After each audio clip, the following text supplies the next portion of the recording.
Gidan rahoto. Jama'a assalamu alaikum, barkanmu da sake kasancewa a cikin wannan channel ta mai albarka mai suna gidan rahoto, gidan da ake kawo muku labaran abin da yake faruwa a duniya. Kamar yadda kuke gani, za mu sanar da ku ne cewa akan wannan sabuwar sata da ta shigo wa masu mashin ɗin a daidaita sau, wanda idan ka shiga saukarka kana duba jikinka sai ka ji ba wayarka. To, don jin salon yadda za ka kare kanka daga shiga sharrin waɗannan mutane, kasance da wannan TV tamu mai suna gidan rahoto. Za mu je hutun takaitaccen lokaci kafin mu dawo mu kawo muku yadda za ku kula da kanku da kuma aljihunku kai tsaye. Gidan rahoto ta kuce. Hakika abubuwan da suke faruwa a wannan lokaci shine satar wayar hannu tare da 'yan canji da sauran kayayyakin masarufi na rayuwar duniya, wanda 'yan mashin ɗin a daidaita sau suke gudanarwa a wannan lokaci.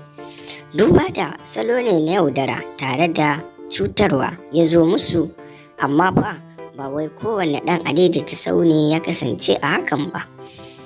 A yanzu salon satar da ya shigo musu ita ce, idan ka tare mashin ka bayyana mai cewa ga inda za ka je, za a tsaya a ɗauke ka ba tare da ja'in ja ba, wanda sai an fara tafiya wani can daga gefe zai tsaye da kai, sai ya hau ya ce waje kaza, ko da fa ba can za a je ba za a ce mai a'a ba, za a ɗauke shi.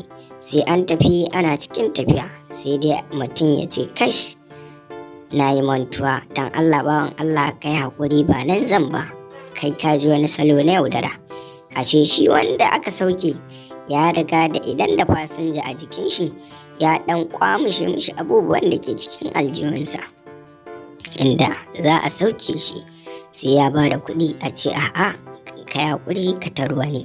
To billahi lazi dukkan mutumin da yawo mashin ya ga hakan ya faru, to fa maza ka duba aljihunka domin rasa wani abu da ke ciki, ko wayarka ko kuɗinka, domin idan baka duba ba kana sauka za ka rasa abu ɗaya daga cikinsu, wanda hakan yana faruwa matuƙa.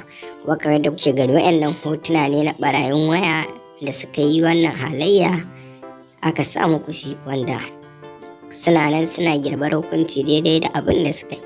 Jama'a kai da ku manta ku ci gaba da bibiyan mu a wannan channel ta mai albarka. Za mu ɗan ƙara zuwa hutun takaitaccen lokaci kafin mu dawo mu ƙare muku shirin gadan-gadan.